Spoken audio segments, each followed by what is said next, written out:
some Super Bowl conversation. What's the Super Bowl? The Super Bowl is a game that they play actually in New York for the first time. Wait, when's it happen? It is happening today at 6:30 tonight. Oh, cool. That's awesome. Who's in it? Your New York Jets are not in the Super Bowl.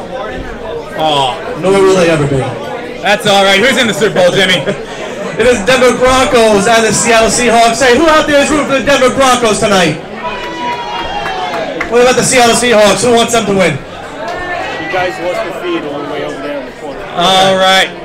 So, we'll start our first show today by talking. What? Closer. We'll talk today about how Peyton got the Broncos to Eli's house.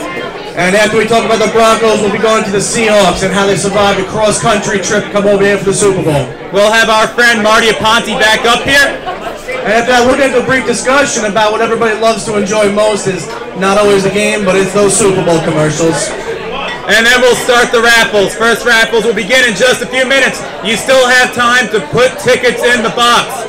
There's a lot of great gifts. We got some gift certificates. We have some toolboxes, cooler item package. A lot of great stuff. You can buy tickets up front. Not too late. After that, we'll be taking a break around close to 12 o'clock or so, give or take. We're going to come back and we're going to talk about the events that have happened in New York City with the Super Bowl and what it means to the city itself. Well, let's not waste enough time. Let's talk about the Broncos first. Let's see. How'd they get there, Jimmy? Well, actually, they started the season great. Week 1 was absolutely unbelievable. I think Peyton Manning threw for over 500 yards that game, going up against the defending Super Bowl champions, Baltimore Ravens. Scored 49-27. That was a fantastic game to open up the season. All right, they had a really good year. They beat the Giants. Great game for that one. Who didn't beat the Giants? And then they actually had that great game against Dallas in which there was 51-48. You know, they finished with a 13-3 record, but how they get through the wild card round just to get to the playoffs? Well, going through the wild card, they had a bye, thankfully. It came down to the wire almost because right around week 13, you had the Chiefs and the Broncos were going neck and neck at 9-1 apiece. So a lot of people had money going on the line of what's going to happen there with that. And sure enough, they got through at the bye week, like you said, and went out to face the Chargers in the first round. All right, they beat those Chargers 24-17. Close matchup right there. Didn't look like Denver was going to make it through, but they were able to edge it on before they got to New England. Denver made it through, and a lot of people had to argue, and they said, you know what, one team that should have made it was actually the Pittsburgh Steelers. But I will tell you this much, though, with the Chargers, they finished that season on a 5-0 run, which got them to where they wanted to be, and it was unbelievable. They started going in at 5-7 and really ran away with it, and when they faced Denver in the first round, you had said it to yourself, thinking the Chargers probably have the best chance of beating them, and they split the regular season. Yeah, the Chargers played the Broncos really well, but when they got to the AFC Championship round, 26-16 victory over New England to make it to the Super Bowl. This is Peyton Manning's second team that he's brought to the Super Bowl, his third time overall. Peyton Manning's 1-1 in all-time Super Bowls. We'll talk a little more about how he may fare later on, but let's switch gears. Let's talk about the Seattle Seahawks. Yeah, the Seahawks started off relatively on the same foot, with Denver starting off 7-1. Seattle went up and they started off 4-0 rather, and they picked it up from there. They didn't lose another game until week 14 when they were going up 11-1 and came over that loss. They looked unbelievable throughout. No one in the first couple of weeks would have really thought this, because mainly the first game of the season they played was a real barn burner at that best, 12-7 over Carolina, who also made the playoffs as well. Absolutely, and you know, if anyone's got to say they have a share of the Super Bowl, it should be the Indianapolis Colts, who beat both the Broncos and the Seahawks. Absolutely, and the game that they played against the Broncos was actually a great game, 34-31.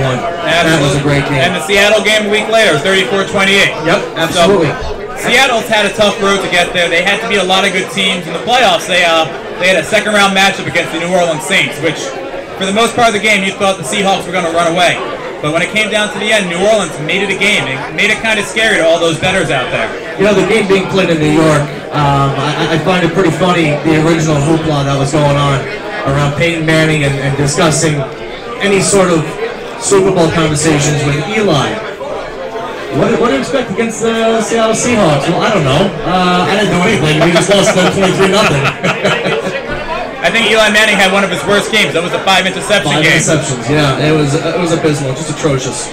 But that's okay. And the NFC Championship game, Seattle Seahawks and the Refs beat the San Francisco 49ers 23-17. Yeah, you know, the one thing here is, now, in the division game, though, they played the New Orleans Saints.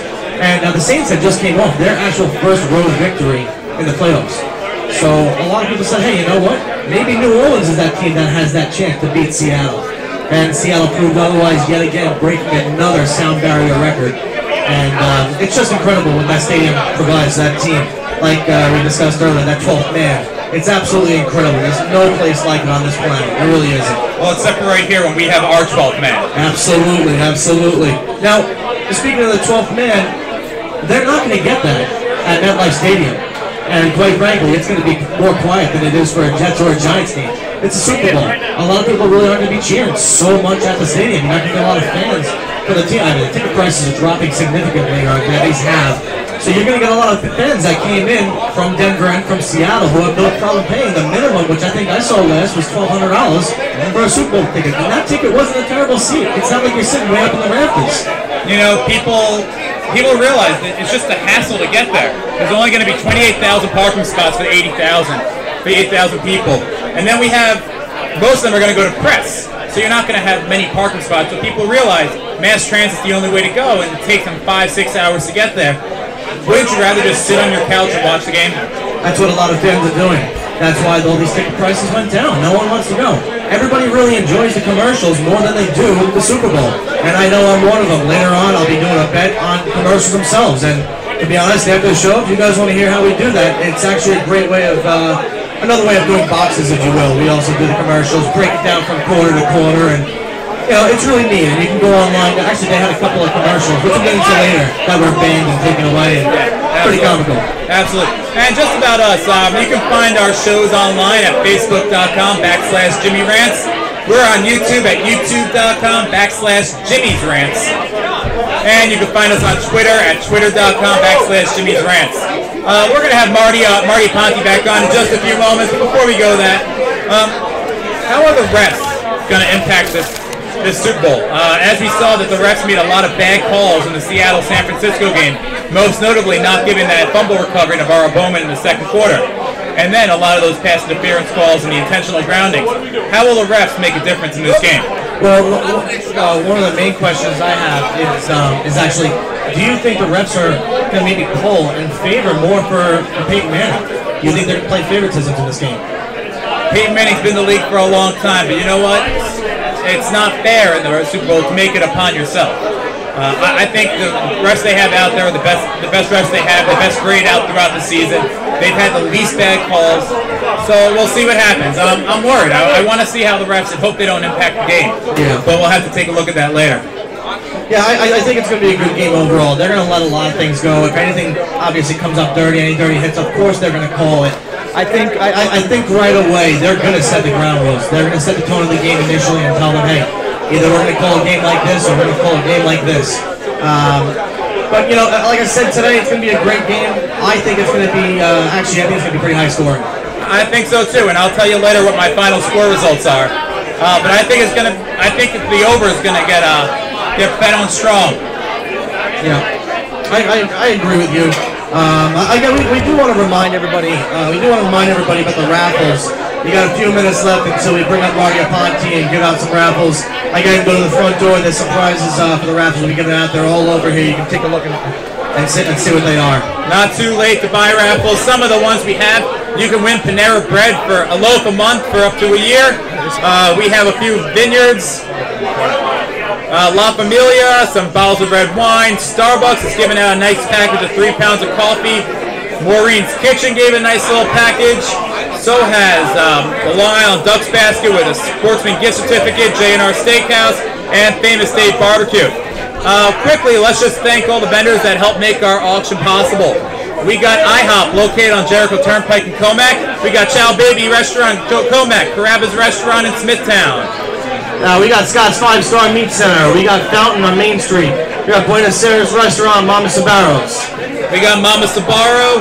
We got Sun-Dried Tomato Restaurant, Old Street Restaurant and Bar, Buterra's Restaurant, and Pace's Steakhouse in Smithtown. We also want to thank Home Depot, Beatty Hollow Farm Vineyards, to Gary's Liquor Store here in Smithtown, Luso Restaurant that newly opened up a couple of years ago on Main Street, and La Familia Restaurant. We want to thank The Wine Guy, Isabel's Interiors, Starbucks, Maureen's Kitchen, and Anthony Cold Fire Pizza. We want to thank Trader Joe's and Cactus Hair Salon, and the Cactus Spa and Day Salon, and the Chocolate Works, and Spiezza Restaurant. Yeah, I actually just had dinner at Spiezza Restaurant the other night for my mother's birthday, and it was fantastic.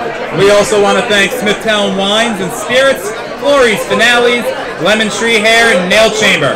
Expat, Panera Bread, Perfect Mundo, Latin Fusion Restaurant, Costco Stores, Target, Whisper Vineyards, Long Island Dutch, J&R Steakhouse, Famous Dave's, Chop Shop, and Javier's Cafe. And lastly, we also want to thank CROXLEYS for being such a great host. Don't forget to tip your bartenders. Yep. Hey, Mr. Marty Aponte, are you out there somewhere? We're going to call you up to the stage here one more time. Marty, where are you? And in the meantime, so what do you think about these Super Bowl commercials that are going on? You know, there's been a lot of, they've been releasing a lot of them. We saw the Dannon commercial with the Full House guys. We saw the Newcastle Brown Ale one with Anna Kendrick, which really turned out to be a great commercial, even though it won't be aired. The Super Bowl commercials are going to be $4 million. $4 million for a 30-second ad. $1.6 million. Oh, went up? All right. And you know, let's welcome Marty Aponte to the stage. Get his mic up. Here, Marty, hop in here. He'll set you up. Ladies and gentlemen, we get one more round of applause for Marty Aponte as he comes on stage here with us. Thank you very much, everyone. As loud and close as your mouth can. Yes, I got that. All right. So, Marty, you having a good time so far? I am overwhelmed with the outpouring of everybody here. I've got to say we've got over 100 people here, 100 plus, 125 people, if not more. All right, so we're about to do our first auction soon. How are we doing with the auctions? The auctions are doing well. Okay, Marty, actually, I believe we have a couple of questions we want to ask you while you're up here before we jump into one auction here. As far as the park goes, now, how long have you been involved in the park itself? I personally have been the president of the park for about a year and a half now. I've been with the committee and the board for about 3 years now. Yes. Okay. And I've loved every minute of it. It's been very passionate to me. Wisconsin, Smithtown is my backyard. And 2013 was a big year for the park with the gazebo being added. Can you tell us some future things that will be added to the park? Well, like I said, thankful for our friends in government. We've gotten a grant that will be adding some additional sidewalks to the park and some well-needed handicap ramps for those who need it. And along with that, you know, there's always maintenance for the beautification of the park. Now, have you been, since you're president of the park, have you heard from other first responders about their stories and the sort? I have. Unfortunately, these stories come in. Is your volume of the transmitter up? Yeah, it's all. Unfortunately, these stories come every day, twice, 3, 4 times a day, and some of them are very emotional. Now, you know, you're speaking about a story that you've heard and you actually spoke to us about yesterday, and it was a very warming story. I'd like you, if possible, if you could share that story with everyone. I think they really need to hear this story. Yes, folks. This story came in as a via email, and it's about a gentleman by the name of Louis. He was a first responder, and he wanted to make it to the brunch this Sunday, but he could not because he was taking care of his mom, who has pancreatic cancer, again, after 1 year of surgery. The doctor did say to him that it could be from the mom cleaning his boots and uniform after returning from the recovery efforts at the World Trade Center. thanks to Louis, he is giving us $250 as a donation to our park. Thank you, Louis. That's a very nice story. I mean, it's very sad as well. So we remember yesterday we met Marty Lyons. Yes, how exciting that was. Yes, that was fantastic. Yeah. A big shout out to the wine guy across the street there. He was hosting Marty Lyons, and I believe they were signing a signature rum. And he was present there. And what was nice of Marty, that he had signed our one of our footballs that was going through the auction off. Yes. Oh yeah, we had Red Football show them. We actually, this is part of the raffle as well. This is a very special football. We'll get into after the break how we got it, but the autographs that are on there. There's Aeneas Williams, who those of you who may or may not know, just got inducted to the Hall of Fame yesterday. Also on that ball is Osi Umenyiora, no longer the Giants, into the Falcons now. And lastly, we were able to get Marty Lyons to happily sign the ball for us as well, which is very, very nice, and we really do appreciate that. Now, Marty, we're going to start the raffles in just a moment, but before we let you go, who do you think is going to win the Super Bowl tonight? Well, my heart is out for the Denver Broncos. Yes. I think majority of the people are Broncos fans here as well. A big shout out for the Broncos. They're going all the way tonight. Marty Aponte believes the Denver Broncos are going to win the Super Bowl. So do I. Marty, what's your score on that game? We got a score here? Jesus, I'm not good with predictions. You know. What do you think, Pat?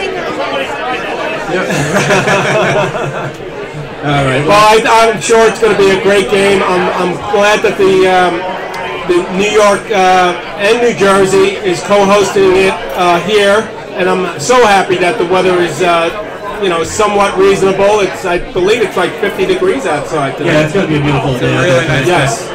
So, Marty, let's go get some raffles, or why don't you sit here? I'll get some raffles. You talk to Jimmy for a few about the game. I'll be right back. Okay, very good. Sounds good. Excellent, excellent. So, Marty, you've been following these playoffs at all, following what Denver and Seattle's been doing? Well, I'm not really a sports enthusiast that I have all the stats down and whatnot, but I'm going to need a little help from you guys over here. Let me ask you this much then. With the city being involved in the Super Bowl, what is your opinion? What do you think it means to the city, both New York and New Jersey, to finally have an event like this here? Well, you know what? Being that the devastation that we had with Superstorm Sandy, both states, New York and New Jersey, we certainly need the revenue here in New York and New Jersey, and of course throughout the whole Northeast that Sandy had accumulated us. Yeah, it took away a lot. It really did.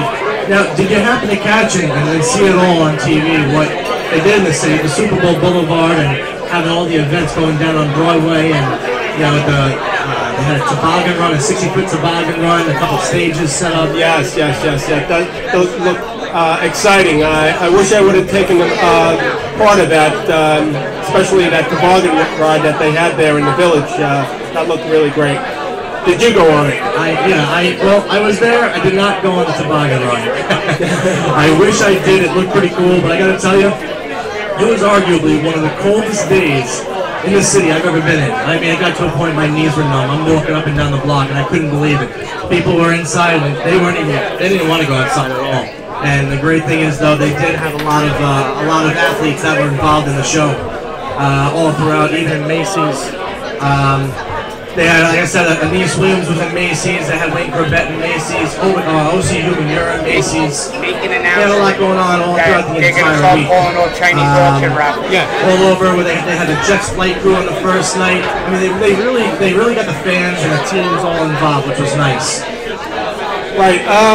Listen, I just want to also mention here, we are going to be having our Chinese auction very shortly, so if you have your tickets and haven't put them in the little boxes, please do so. Use that mic.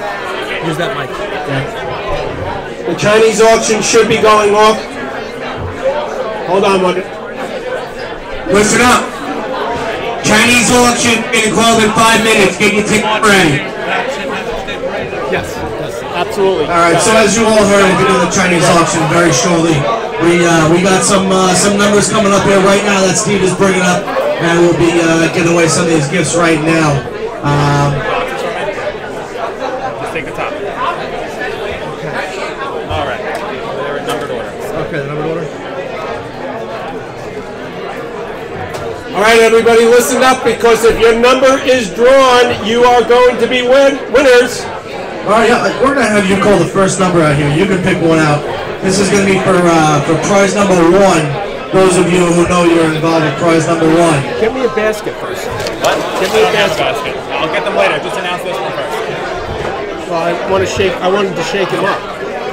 What a basket. All right, folks, this is gonna be for those of you who forgot what you put in for number 1. This is going to be for IHOP, breakfast, lunch, and dinner for 2, and for Javier's Cafe. And there's one other item right behind it that I can't see right now. It might be okay. 2 IHOP gift certificates here. $40 value. $40 value. I think it's right here. Oh, there you go. value. Yeah, 2 $20 gift certificates. 2 $20 gift certificates. Javier's Cafe is Smithtown, $25 gift certificates. Total value is $65 with the other prizes in here as well.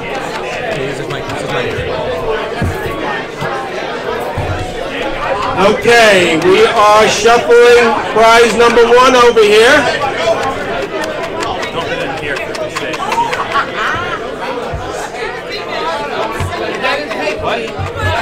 All right, Stephen, here, you'll be the first pick. Let's go.